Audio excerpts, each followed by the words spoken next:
একটি দল বিভিন্ন নির্বাচনী এলাকায় তাদের প্রার্থীকে অনৈতিকভাবে জেতানোর জন্য ভোটার স্থানান্তর করছে এমন অভিযোগ করেছেন বিএনপি মহাসচিব মির্জা ফখরুল ইসলাম আলমগীর। তিনি অভিযোগ করে বলেন, নির্বাচন কমিশনের কয়েকজন সিনিয়র কর্মকর্তা একটি দলের পক্ষে কাজ করছেন। আমরা মনে করি যে নির্বাচন কমিশন অনেকগুলো ক্ষেত্রেই তারা তাদের কার্যকলাপের মধ্য দিয়ে প্রশ্নবিদ্ধ আচরণ করছে।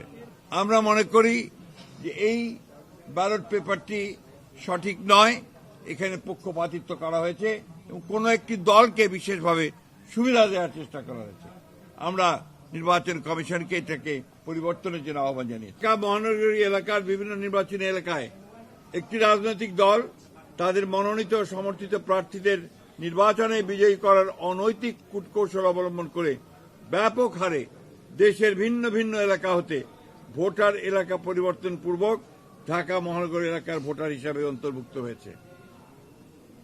মোট কত সংখ্যক ভোটার কোন কোন এলাকা থেকে ঢাকা মহানগরীর কোন কোন এলাকায় সংসদীয় নির্বাচনী এলাকায় কোন কোন তারিখে এবং কি কারণে স্থানান্তর করা হয়েছে, ঘোষিত কারণসমূহ স্থানান্তরিত ভোটারদের বিস্তারিত বিবরণ জরুরি ভিত্তিতে আমাদেরকে সরবরাহ করার জন্য আমরা অনুরোধ করেছি। ত্রয়োদশ জাতীয় সংসদ নির্বাচনে রিটার্নিং কর্মকর্তাদের আদেশের বিরুদ্ধে আপিল শুনানির শেষ দিন ছিল রবিবার। এদিন বিকালে নির্বাচন কমিশন ভবনে প্রধান নির্বাচন কমিশনারের সাথে বৈঠক শেষে মির্জা ফখরুল বলেন, একটি দল এনআইডি, বিকাশ নাম্বার, মোবাইল নাম্বার সংগ্রহ করে নির্বাচনী আচরণ বিধি লঙ্ঘন করছে। এনআইডি, বিকাশ নম্বর, মোবাইল নম্বর সংগ্রহ, জামাতে নির্বাচনী কর্মীরা বাড়ি বাড়ি গিয়ে এনআইডির কপি, বিকাশ নম্বর, মোবাইল নম্বর সংগ্রহ করছে, যা ব্যক্তিগত গোপনীয়তা ভঙ্গ, ক্রিমিনাল অফেন্স। এই বিষয়ে আমরা ইতিপূর্বে আচরণ বিধি ভঙ্গের আপত্তি জানিয়েছি। এই বিষয়ে জরুরি পদক্ষেপ গ্রহণ করা বলে প্রয়োজন বলে আমরা মনে করেছি এবং সেটা আহ্বান জানিয়েছি। এদিকে আপিল শুনানিতে কোনো পক্ষপাতিত্ব করে রায় দেয়নি ইসি, এমনটাই দাবি করেছেন সিসিএএমএম নাসির উদ্দিন। ভোট সুন্দর মতো সমাপ্ত করতে সবার সহযোগিতা ও অংশগ্রহণমূলক নির্বাচন চায় ইসি, এমনটাই জানান সিইসি। আইন অনুমোদন করায় মনে কষ্ট নিয়ে ঋণ খেলাপিদের বৈধতা দিতে হয়েছে বলে জানিয়েছেন ইসি সানাউল্লাহ। এদিন হাইকোর্টের স্থগিতাদেশ প্রত্যাহারের প্রেক্ষিতে চট্টগ্রাম ২ আসনের বিএনপি প্রার্থী সরওয়ার আলমগীরের প্রার্থিতা বাতিল হয়। এছাড়া দ্বৈত নাগরিকত্বের কারণে মনোনয়ন বাতিল হওয়ায় আপিল আবেদনের শুনানির পর ফেনী ৩ আসনের বিএনপি প্রার্থী আব্দুল আউয়াল মিন্টু সহ বেশিরভাগ প্রার্থী তাদের প্রার্থিতা ফিরে পেয়েছেন। জনাব আব্দুল আউয়াল মিন্টু, যিনি ফেনীতে থেকে প্রার্থী, তার মনোনয়নপত্র বৈধ হয়েছেন।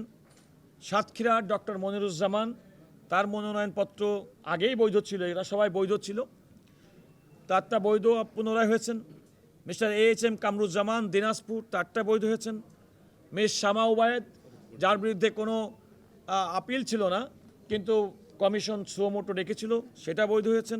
দ্বৈত নাগরিকত্বের অভিযোগে কুমিল্লা ৩ আসনের বিএনপি প্রার্থী কাজী শাহ মোফাজ্জল হোসাইন কায়কোবাদের প্রার্থিতা বাতিলের আপিল শুনানি স্থগিত রেখেছে ইসি। এ বিষয়ে সোমবার চূড়ান্ত সিদ্ধান্ত দেবে বলে জানিয়েছে ইসির আপিল বোর্ড। জনাব মোফাজ্জল হোসেন কায়কোবাদের বিরুদ্ধে যিনি আপিল করেছেন তার পক্ষের আইনজীবীরা বেশ কয়েকটি একের পর এক আপনারা দেখেছেন একাধিকবার বিভিন্ন ইস্যুতে তার এই বিষয়টি ভেরিফিকেশনের জন্য বলেছেন এবং আমরা কমিশনকে উপস্থিত রেখেই আমরা অনলাইনে অ্যাক্সেস দিয়ে দেখিয়েছি মিস্টার মোফাজ্জল হোসেন কায়কোবাদের কোনো পাসপোর্ট ডিটেলস, টার্কিশ সিটিজেনশিপের কোনো ইনফরমেশন তুরস্ক গভর্নমেন্টের ওয়েবসাইটে নাই। তার মানে তিনি কোনো তুরস্কের নাগরিক নন।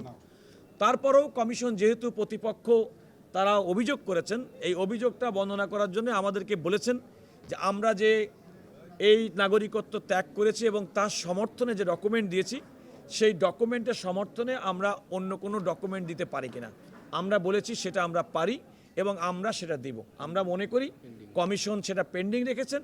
আমরা ওনার এই চিঠির বৈধতা এবং সত্যতা আরও নিশ্চিত হওয়ার পরে আমরা আশা করি জনাব কায়কোবাদ সাহেবও অন্য সবার মতো তিনি দ্বিনাগরিকত্বের বিষয় থেকে বেরিয়ে এসে তিনি বৈধভাবে নির্বাচন করবেন। রিটার্নিং কর্মকর্তাদের সিদ্ধান্তের বিরুদ্ধে ৯ দিনের আপিল শুনানির শেষ দিনে আগের স্থগিত হওয়া ৩০টি আপিল সহ মোট ৬৩টি আপিলের শুনানি হয়। এদিন আপিল মঞ্জুর হয় ২৩টি, না মঞ্জুর হয় ৩৫টি, প্রত্যাহার করা হয়েছে ৩টি এবং অপেক্ষমান আছে ২টির শুনানি। ভোটের আমেজে সরগরম নির্বাচন কমিশন। ৯ দিনের মনোনয়ন সংক্রান্ত আপিল শুনানি শেষে অনেকেই ফিরেছেন হাসি মুখে, তবে কেউ কেউ ফিরেছেন হতাশা নিয়ে। যদিও সবার চোখ এখন ভোটের মাঠের দিকে। আগামী ২০ জানুয়ারি চূড়ান্ত প্রার্থী তালিকা প্রকাশের পর ২১ তারিখ প্রতীক বরাদ্দ এবং এর পরদিন থেকেই নির্বাচনী প্রচারণায় জমজমাট হয়ে উঠবে ভোটের মাঠ। তানজিন অন্ত, ওয়ান নিউজ, ঢাকা।